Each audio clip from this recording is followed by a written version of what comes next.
Hello friends, welcome to Carla's Kitchen. Today we are making crab dip. So I'm just going to jump in instead of having all of the ingredients out to show you first. I'm going to start with the part of the process that takes the longest. So you'll want to have 2 pounds of crab meat, and you can always half this recipe if you're just making for a smaller batch, or you can make the full batch and freeze some of it for a later time. Up to you. This is also a great dish you can make ahead and then just heat up when you're ready to go. But regardless of how you're making it, the first step is to get yourself some lump crab meat, jumbo, regular lump, whatever. They happen to be having a sale in my region today, so I went with what was on sale. And you're going to want to go through with clean hands and separate out any of the missed shells. So the good meat into a bowl, and as you feel it, you can do this gloved, but it's a lot easier to feel the shells if you have bare hands. And then just kind of wipe the shells onto a paper towel off to the side.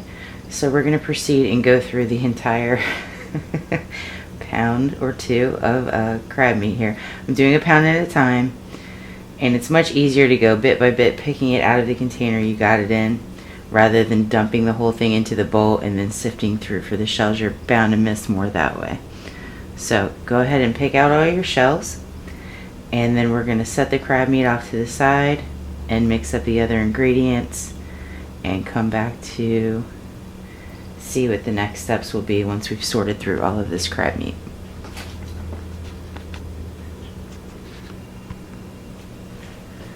As you're going through the crab meat, you want to be sure not to smush it too hard. If you have large chunks, just gentle pressure, and you should feel any shells that are in there.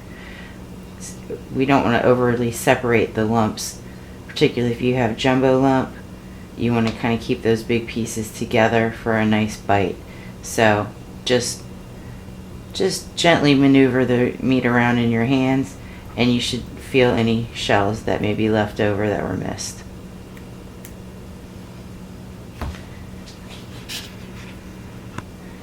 Alrighty friends, we are back. The sorted through crab meat is now covered and in the fridge. It's waiting for the next steps. Next we are going to listen to my dog scratch himself. Okay, so we're going to get started with mixing all of the rest of the ingredients into a bowl before we gently fold in the crab meat. So you're going to want a pretty hefty sized bowl. And you know, everybody where I'm from makes crab dip, crab cakes, all the crab goodies their own way. So this is a rough guideline. Feel free to modify it however you like. It's very cheesy the way I make it. If you don't like as much cheese, you can, use less and swap out some of the other ingredients. And I'll give you a couple of additional add-ins that folks like to use that I particularly don't put in, but are a good addition as well. So going from left to right, I've got my favorite seafood seasoning here. You can use, if you're near a crab house and they have a seasoning that you like, you can use that, which I am. You can use Old Bay. That's available everywhere pretty much. JO seasoning, any seafood seasoning will do. Next, I've got large grated Parmesan. I've got some grated mozzarella, grated sharp cheddar. I'm using a whipped, 12 ounces whipped cream cheese. I've got a sharp cheddar spread, sour cream, mayonnaise or Miracle Whip, your choice, whichever you like. And then I've got really finely diced, about 3/4 of a medium-sized onion. Additional things you can add in if you like: a couple of teaspoons, tablespoon. If you're doing 2 pounds, tablespoons will probably work. Of Worcestershire sauce, and or any of your favorite hot sauce if you want to kick it up a little bit. You can also have some green onion chopped if you prefer green onion, or you want to sprinkle some on the top. I don't add breadcrumbs, but some people do put a light breadcrumb topping atop their crab dip as well. So all variations you can do. Always make it your own when you're cooking. Do what you like for you and your family. Now, the whipped cream cheese is just my preference. It seems a little bit lighter, and that's what I prefer. You can certainly use the old-fashioned stick kind that you get in the store, if that's your preference. If that's what you have on hand, go for it. Nobody's judging you here. I'm going to use the entire container of that and the entire container of the cheddar spread, sharp cheddar spread. There we go. Okay, I'm going to use the entire plate of onion. 3/4 of a medium onion, very finely diced.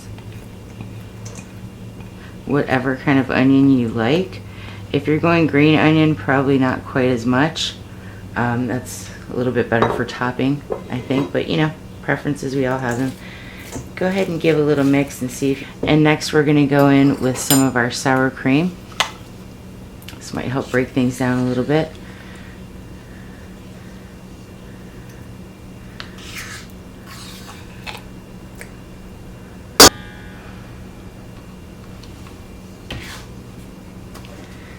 And your mayo or Miracle Whip, a little bit less than the amount of sour cream that you used. So we're going to start out with 2 hearty heaping tablespoons, and then just set that off to the side. And we're going to go ahead and start to incorporate some of these.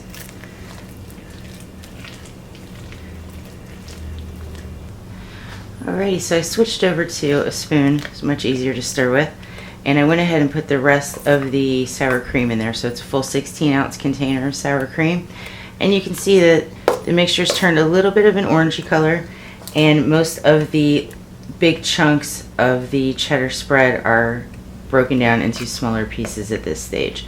So next you can go in with your seasoning of choice, and we're going to put a hearty amount of seasoning in there because we've yet to season the crab or the dip with the actual seasoning that makes it so. So we'll say we're going to go 3 to 4 tablespoons. Spread it around in there. Go ahead and mix it in.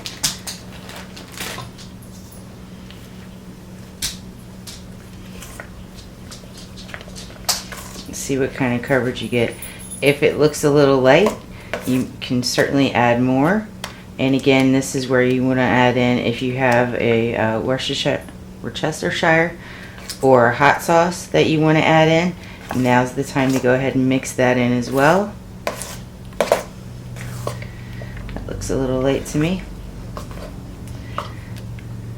I'm still smelling most of the sour cream and the cheeses right now. So I'm going to put another hearty sprinkle and mix that in. Always cook to your taste, folks. If you don't like that much seasoning, you don't have to add it. This is just how I choose to do it. Okay, get that good and mixed in there. You don't really want to see the ribbon of seasoning. You want it to all be incorporated evenly. So first I'm going to go in with cheddar cheese. And you can get whatever kind of shreds you want, whatever brand you want. You want something that's going to melt well. And this is a 7-ounce bag, and I haven't put the whole bag in yet. I am reserving some cheddar. I'm going to do cheddar and parm on the top, along with a little bit more seasoning. And here I've got some shredded mozzarella I'm going to go in with as well. So the mozzarella is really good. It's a good melty cheese for dips, and readily available. I mean, there's Gruyere and several other types of cheese that also give a nice melt. So if you want to try a different cheese, by all means, go for it.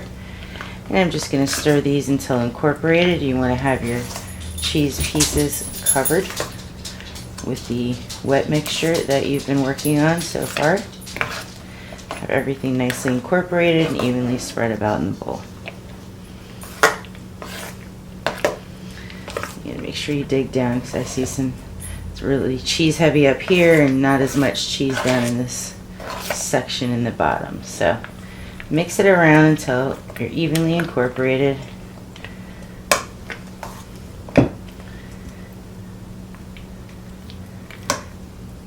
And then we're going to gently incorporate our crab meat and get it ready to cook. Okay, gang, if you're doing make ahead, you can go ahead and start folding in the crab meat right now. If you are going straight into the oven, now's the time. Go ahead and preheat your oven to 350 degrees. And we're just going to start by gently coaxing some of the crab meat into the cheesy wet mixture that we've been working on most recently.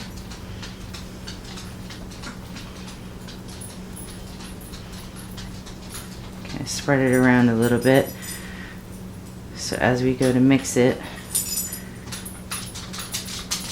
it's already sort of evened out.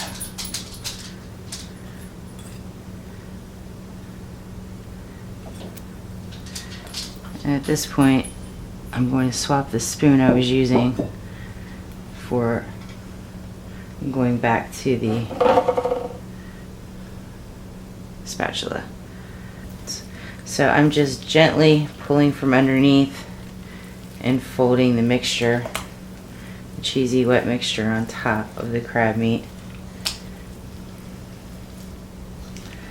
And you're going to continue working this until it's well incorporated. Careful again, as when we were checking the crab for shells, that you don't want to overly separate the crab or overly work the mixture, but you do want everything to be well blended and incorporated. Okay, there we go. My mixture is well blended. I can see even bits of the cheddar cheese. Mozzarella is a little harder to see in this mix. And I've gone through and I basically just kept pulling it from the bottom and folding over the top. But I've also kind of poked through with my spatula and just made sure I don't see any bare spots. If you are storing it, you can cover it and store it in the fridge. You know, you really only want to make this ahead, either the day of or the night before you intend to put it into the oven, if you're going to keep it in the fridge. Otherwise, I would go ahead and portion out and put into an airtight freezer container and pop it in the freezer right away so that it's good to go when you are ready to use it. You can also freeze it after you've baked it, of course. Alright friends, we are ready to bring the dish home now. As I said earlier, preheat your oven to 350 when you're ready to go in. And this dish is generally served as an appetizer, although like I said, I've also enjoyed it immensely atop, you know, steak, grilled chicken, pasta. You can have it any way you want, but today we're making the dip just as an appetizer. So what I've also gone ahead and done is I've got 2 loaves of French bread that I've wrapped up in tinfoil, and we're going to put those in the oven at the same time. It is best served with the French bread warmed up and then sliced along with the crab dip, and you can do that just by wrapping it in tinfoil and then putting it in the oven at the same time as you put your crab dip.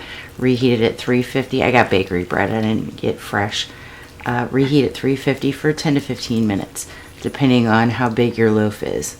Since I've got 2 of the skinnier loaves in there wrapped together, I'm going to go the 15 minutes we're going to have the crab dip in the oven for.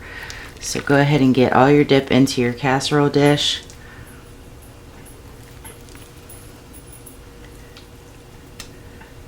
Almost there. Oh man, we spilled some.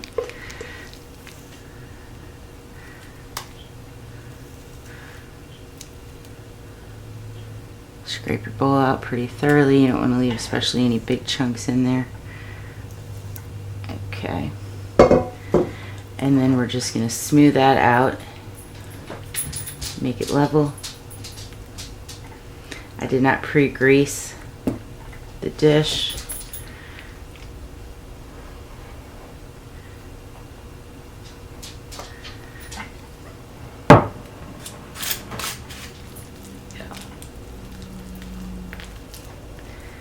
Just get this out into a single layer here.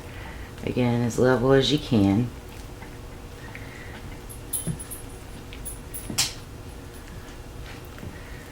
Pretty level there. If you've got any sticking to your spatula, go ahead and use your clean hand and scrape it off back into there. We don't want to miss any of that goodness there. And put our toppings on. So I've gotten out the rest of the shredded cheddar that I did not use earlier. I've got my seasoning back out along with the grated Parmesan and a second bag of cheddar because you want a really nice thick layer on the top. I'm going to go in and lightly sprinkle with my crab seasoning on top here. So we've already got it mixed in as well. So you just want to add a little bit more to the topping here.